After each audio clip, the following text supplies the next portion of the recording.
নমস্কার বন্ধুরা, আমি আবারও চলে এসেছি বাঙাল বাড়ি রান্নাবান্না চ্যানেলে। তো আজকে আমি বানাবো মুখি কচুর পুর ভরা দম।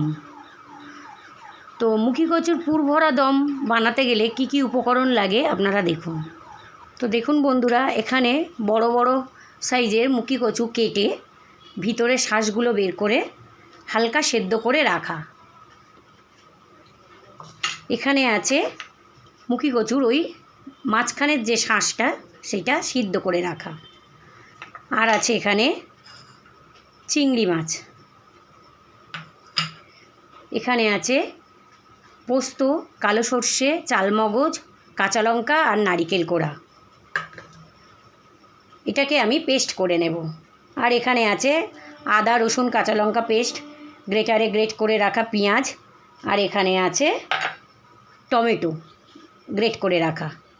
বেসন আছে, ছাতু আছে, সর্ষের তেল আছে ফোড়নে দেওয়ার জন্য, গোটা শুকনো লঙ্কা, তেজপাতা, পাঁচ ফোড়ন, আর আছে হলুদ গুঁড়ো, লঙ্কার গুঁড়ো, লবণ, সব একসঙ্গে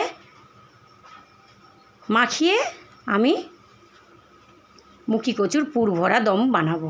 তো আপনারা দেখুন কিভাবে আমি বানাই। প্রথমে আমি মিক্সিতে এগুলো পেস্ট করে নেব।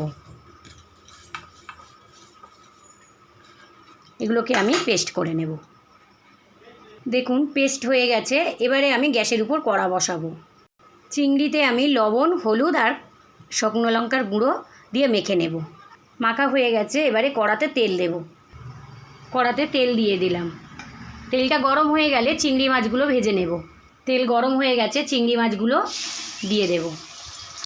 এইভাবে চিংড়ি মাছগুলো ভেজে নেব। ভাজা হয়ে গেছে, এবারে আমি তুলে নেব। ওই তেলের মধ্যে সর্ষে, পোস্ত, কাঁচা লঙ্কা আর নারিকেল ভেজে নেব। এইভাবে আমি কিছুক্ষণ ভেজে নেব। এর মধ্যে দিয়ে দেব ছাতু।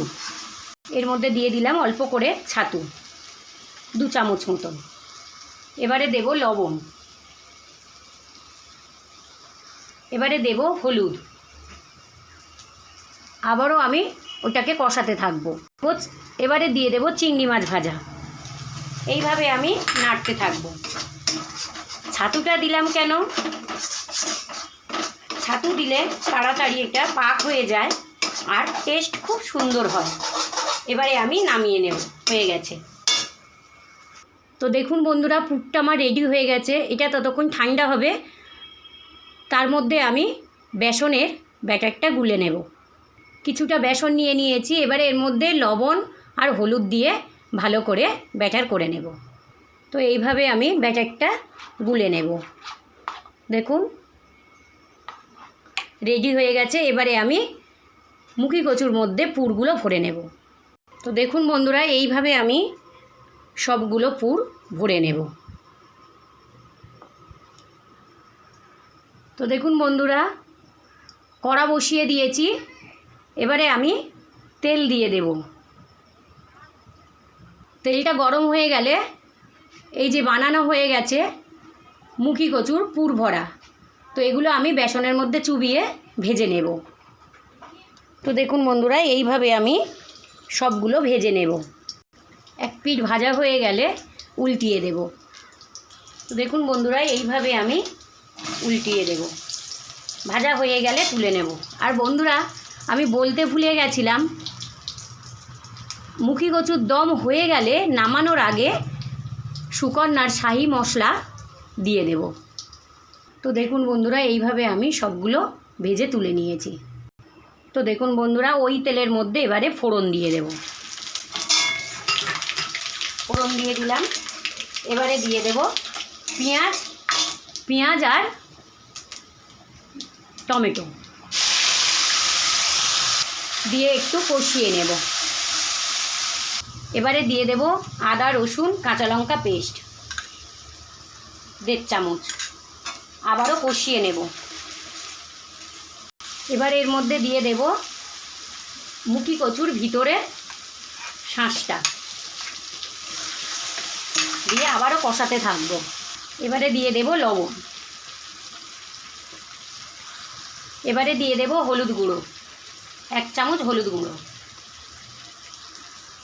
1 চামচ লঙ্কার গুঁড়ো। এবারে আমি কষাবো। কষানো হয়ে গেলে এবারে জল দিয়ে দেব। কষানো প্রায় রেডি হয়ে গেছে, এবারে জল দিয়ে দেবো। এবারে দিয়ে দেব জল।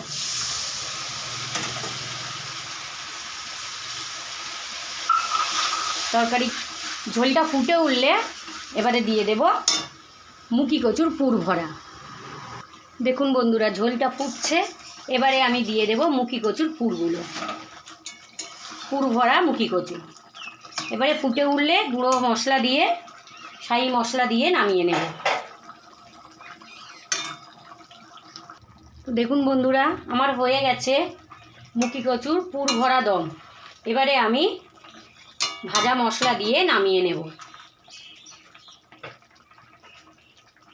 হয়ে গেছে রেডি, এবারে আমি নামিয়ে নেব। তো দেখুন বন্ধুরা, আমার রেডি হয়ে গেছে মুখি কচু পুর ভরা দম। তো ওই পুর ভরতে কি কি উপকরণ লেগেছে আপনারা আগেই দেখেছেন। নারকেল, সর্ষে, পোস্ত, চালমগজ, কাঁচা লঙ্কা আর চিংড়ি মাছ, এগুলোকে দিয়ে আমি পুর বানিয়ে নিয়ে মুখি কচুতে ভরেছি।